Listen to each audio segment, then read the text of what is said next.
Hello friend, welcome to one liner education. তো বন্ধুরা, আজ এই ভিডিওতে আলোচনা করব রিসেন্টলি যে এনটিপিসি এক্সামটা হয়েছিল সেখান থেকে বাছাই করা কিছু গুরুত্বপূর্ণ কারেন্ট অ্যাফেয়ার্সের প্রশ্ন নিয়ে, যেটা আগামী সমস্ত পরীক্ষার জন্য খুবই গুরুত্বপূর্ণ হতে চলেছে। আর তোমরা যারা আগামী দিনে এইচএস লেভেলে এনটিপিসি এক্সামের প্রস্তুতি নিচ্ছ তাদের জন্য বাছাই করা কিছু প্রশ্ন নিয়ে আলোচনা করব।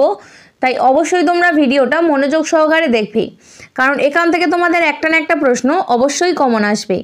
তাহলে চলো শুরু করে দিই। আজকের প্রথম প্রশ্ন দেখো, 2024-25 অর্থ বছরের মধ্যে ভারতে কতগুলি নতুন গ্রিনফিল্ড এক্সপ্রেসওয়ে নির্মাণের লক্ষ্যমাত্রা নির্ধারণ করা হয়েছে? তো ভারতে গ্রিনফিল্ড এক্সপ্রেসওয়ে নির্মাণের লক্ষ্যমাত্রা নির্ধারণ করা হয়েছে। সঠিক উত্তর অপশান সি, 22টি। ভারতে 22টি নতুন গ্রিনফিল্ড এক্সপ্রেসওয়ে নির্মাণের লক্ষ্যমাত্রা নির্ধারণ করা হয়েছে। তো ভারত গ্রিনফিল্ড এক্সপ্রেসওয়ে এই নবনির্মিত এক্সপ্রেসওয়েগুলি দিয়ে 120 কিমি/ঘন্টা পর্যন্ত গতিতে গাড়ি চলতে পারে।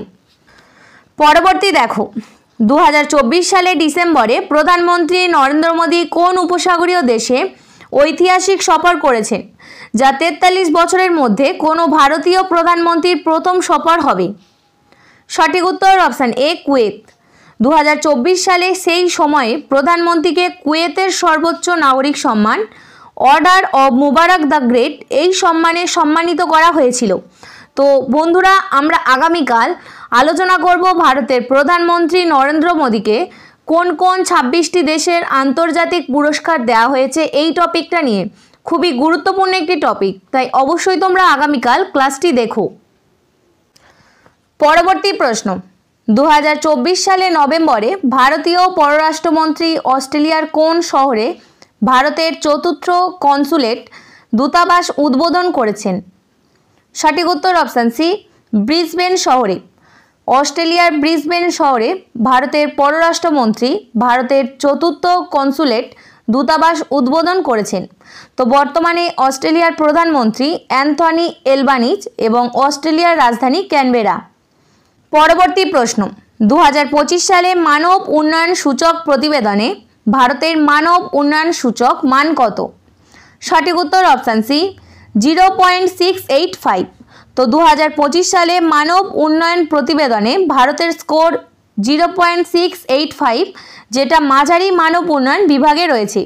তো প্রতি বছর united nations development programme network দ্বারা এই প্রতিবেদনটি প্রকাশ করা হয়, যেখানে 2025 সালে হিউম্যান ডেভেলপমেন্ট ইন্ডেক্স মোট 193টি দেশের মধ্যে প্রকাশিত হয়েছিল, যেখানে ভারতের স্থান 130তম। পরবর্তী প্রশ্ন, PLFS 2022-23 অনুসারে কোন রাজ্যে বেকারত্বের হার সর্বোচ্চ কম রেকর্ড করা হয়েছে?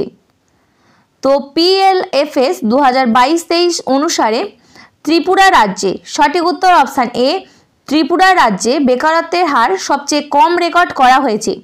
তো ত্রিপুরা, যার রাজধানী আগরতলা, বর্তমানে মুখ্যমন্ত্রী রয়েছেন মানিক সাহা এবং রাজ্যপাল ইন্দ্র সেন রেড্ডি। পরবর্তী প্রশ্ন, 2024 সালে ডিসেম্বরে কোন শিল্প কোম্পানিকে কর্মক্ষেত্রের জন্য দুর্দান্ত স্থান হিসাবে স্বীকৃতি দেওয়া হয়েছে? সঠিক উত্তর option B, steel authority of India limited. Steel authority of India limited এই কোম্পানিকে কর্মক্ষেত্রের জন্য দুর্দান্ত স্থান হিসাবে স্বীকৃতি দেওয়া হয়েছে। তো সেল, যেটা গঠন হয়েছিল 1954 সালে, যার হেডকোয়ার্টার অবস্থিত নিউ দিল্লিতে। পরবর্তী প্রশ্ন, কোন দেশে 13 এপ্রিল 2025-এ রাষ্ট্রপতি নির্বাচনের দ্বিতীয় দফা অনুষ্ঠিত হয়েছিল, যার ফলে রাষ্ট্রপতি ড্যানিয়েল নোবোয়া পুনর্নির্বাচিত হন? সঠিক উত্তর অপশান বি, ইকুয়েডর। ইকুয়েডরে রাষ্ট্রপতি নির্বাচনের দ্বিতীয় দফা যেটা অনুষ্ঠিত হয়েছিল, যার ফলে রাষ্ট্রপতি ড্যানিয়েল নোবোয়া পুনর্নির্বাচিত হয়েছেন।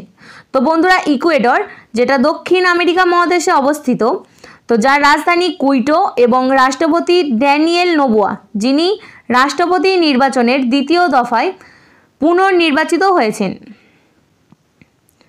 পরবর্তী প্রশ্ন, বিশ্ব অর্থনৈতিক ফোরাম 2025 দ্বারা বিশ্বব্যাপী ভূ রাজনীতি এবং উদ্ভাবনে ভারতের ভূমিকার উপর দৃষ্টি নিবদ্ধ করে তার জন্য কোন উদ্যোগ চালু করেছে? তো তার জন্য যে উদ্যোগটা চালু করেছে সেটা হলো সঠিক উত্তর option B, global India dialogues. এই উদ্যোগটা চালু করা হয়েছে। তো 2025-এ প্রথমবার গ্লোবাল ইন্ডিয়া ডায়ালগ এর আয়োজন করা হয়েছিল মুম্বাইতে। পরবর্তী দেখো, 16ই জানুয়ারি 2025-এ প্রকাশিত 15ই জানুয়ারি পর্যন্ত 350টি কচ্ছপ তীরে ভেসে মারা যাওয়ায় বিশেষজ্ঞরা চিন্তিত শিরোনামের এই সংবাদের স্বতঃপ্রণোদিতভাবে কোন সংস্থাটি নজরে আসে? সঠিক উত্তর অপশান বি, জাতীয় সবুজ ট্রাইব্যুনাল। এই সংস্থাটি নজরে আসে। তো জাতীয় সবুজ ট্রাইব্যুনাল যা একটি সংবিধিবদ্ধ সংস্থা, যেটা 2010 সালে প্রতিষ্ঠিত হয়েছিল, যার হেডকোয়ার্টার অবস্থিত নিউ দিল্লিতে। তো এই সংস্থাটি পরিবেশের সুরক্ষার সাথে সম্পর্কিত। পরবর্তী দেখো, 2024 সালে অক্টোবরে নিম্নলিখিত কাকে ইন্ডিয়ান রেলওয়ে ফাইন্যান্স কর্পোরেশন এর প্রধান নির্বাহী পরিচালক হিসাবে নিযুক্ত করা হয়েছে? সঠিক উত্তর অপশান ডি, মনোজ কুমার দুবে, যিনি আইআরএফসি এর নতুন সিইও হিসাবে নিযুক্ত হয়েছেন। তো বন্ধুরা, IRFC Indian railway finance corporation, যেটা গঠন হয়েছিল 1986 সালে, যার হেডকোয়ার্টার অবস্থিত নিউ দিল্লিতে।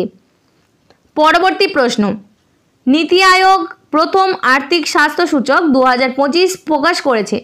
তো কোন রাজ্য সর্বোচ্চ সূচকে শীর্ষস্থানে রয়েছে? সঠিক উত্তর অপশান বি, ওড়িশা। প্রথম আর্থিক স্বাস্থ্য সূচক 2025 যেটা প্রকাশ করেছেন 16তম অর্থ কমিশনের চেয়ারম্যান অরবিন্দ পানাগারিয়া। তো এই সূচকে প্রথম স্থানে রয়েছে ওড়িশা। পরবর্তী দেখো, 2024 সালে অক্টোবরে নিম্নলিখিতদের মধ্যে কে ভারতীয় উপকূল রক্ষী বাহিনীর 26তম মহাপরিচালক হিসাবে শপথ গ্রহণ করেন? সঠিক উত্তর অপশান এ, পরমেশ শিবমণি, যিনি ভারতীয় উপকূল রক্ষী বাহিনীর 26তম মহাপরিচালক হিসাবে শপথ গ্রহণ করেছেন। তো ভারতীয় উপকূল রক্ষী বাহিনী যেটা গঠন হয়েছিল 1978 সালে, যার হেডকোয়ার্টার অবস্থিত নিউ দিল্লিতে। পরবর্তী প্রশ্ন, 2025 সালের জানুয়ারিতে জম্মুর আখনুরে সশস্ত্র বাহিনী প্রবীণ দিবস উদযাপনে প্রাক্তন সৈনিকদের সম্মান জানাতে কোন প্রধান অনুষ্ঠানের আয়োজন করা হয়েছিল?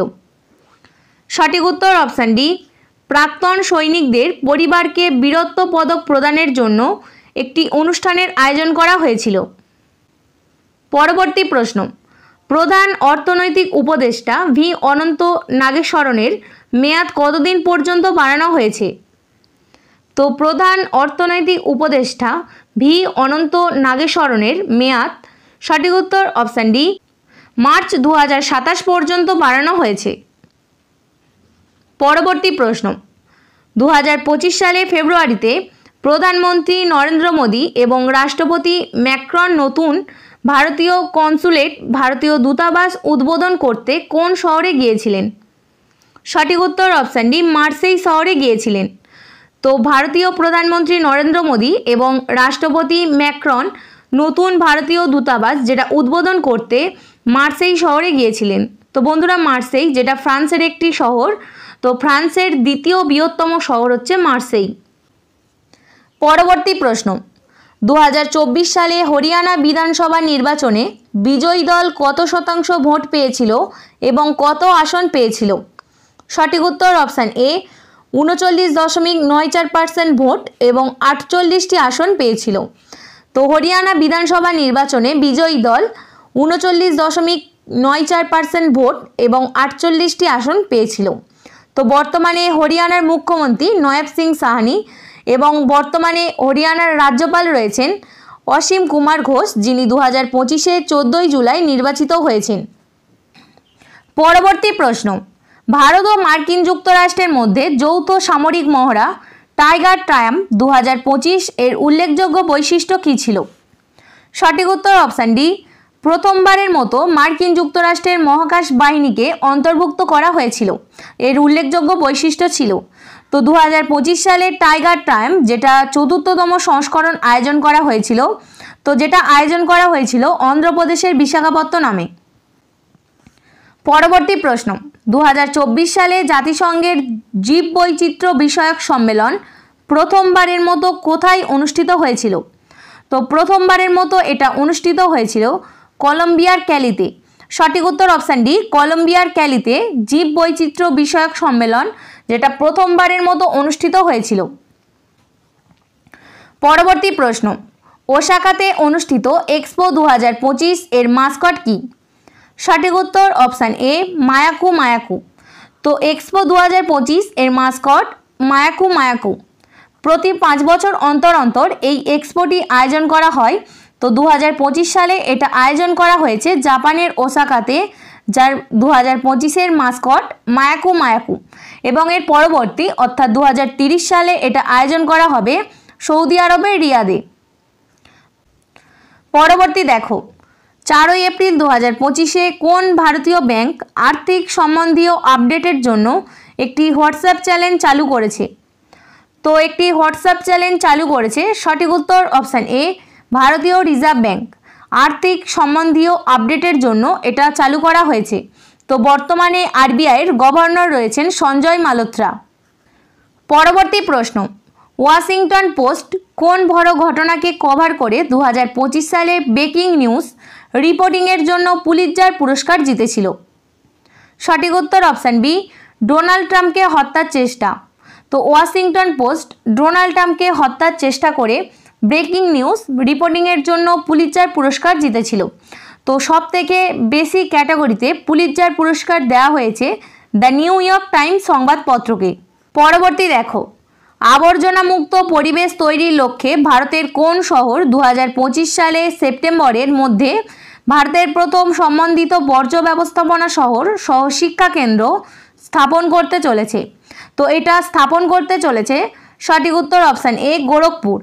ভারতের প্রথম সমন্বিত বর্জ্য ব্যবস্থাপনা শহর সহ শিক্ষা কেন্দ্র এটা স্থাপন করতে চলেছে। পরবর্তী প্রশ্ন, 2024 সালে অক্টোবরে নিম্নলিখিতদের মধ্যে কাকে ভারতের বিমানবন্দর কর্তৃপক্ষের চেয়ারম্যান হিসাবে নিযুক্ত করা হয়েছিল? তো ভারতের বিমানবন্দর কর্তৃপক্ষের চেয়ারম্যান হিসাবে নিযুক্ত করা হয়েছিল, সঠিক উত্তর অপশান বি, বিপিন কুমার। তো বন্ধুরা, এয়ারপোর্ট অথরিটি অফ ইন্ডিয়া যেটা গঠন হয়েছিল 1995 সালে, যার হেডকোয়ার্টার অবস্থিত নিউ দিল্লিতে। তো সম্প্রতি গুজরাটে যে এয়ার ইন্ডিয়া ফ্লাইট 171 দুর্ঘটনা হয়েছিল, তো সেই তদন্তের নেতৃত্ব দিয়েছিলেন সঞ্জয় সিং। পরবর্তী প্রশ্ন, বিশ্ব স্বাস্থ্য সংস্থার 2021 সালের তথ্য অনুসারে ভারতের জন্মের সময় আয়ুসীমা কত ছিল? তো ভারতের জন্মের সময় আয়ুসীমা ছিল, সঠিক উত্তর অপশান এ, 67.3 বছর। পরবর্তী প্রশ্ন, ভারতে কোভিড-19 মহামারী মোকাবিলায় কেন্দ্রীয় সরকার দ্বারা বিশেষ অর্থনৈতিক সাহায্যের জন্য কত টাকা বরাদ্দ করা হয়েছিল? তো কত টাকা বরাদ্দ করা হয়েছিল? সঠিক উত্তর অপশান এ, 20 লক্ষ টাকা। ভারতে কোভিড-19 মহামারী মোকাবিলায় কেন্দ্রীয় সরকার দ্বারা বিশেষ অর্থনৈতিক সাহায্যের জন্য 20 লক্ষ টাকা বরাদ্দ করা হয়েছিল। পরবর্তী প্রশ্ন, ইউনেস্কো কর্তৃক আয়োজিত 2024 সালের আন্তর্জাতিক এনজিও সম্মেলন কোথায় অনুষ্ঠিত হয়েছিল? সঠিক উত্তর অপশান এ, ফ্রান্সের প্যারিসে। তো ইন্টারন্যাশনাল এনজিও সামিট যেটা অনুষ্ঠিত হয়েছিল ফ্রান্সের প্যারিসে। তো বন্ধুরা, এই ছিল আজকের আমাদের বাছাই করা গুরুত্বপূর্ণ কিছু প্রশ্ন। যদি ভালো লাগে অবশ্যই লাইক করো।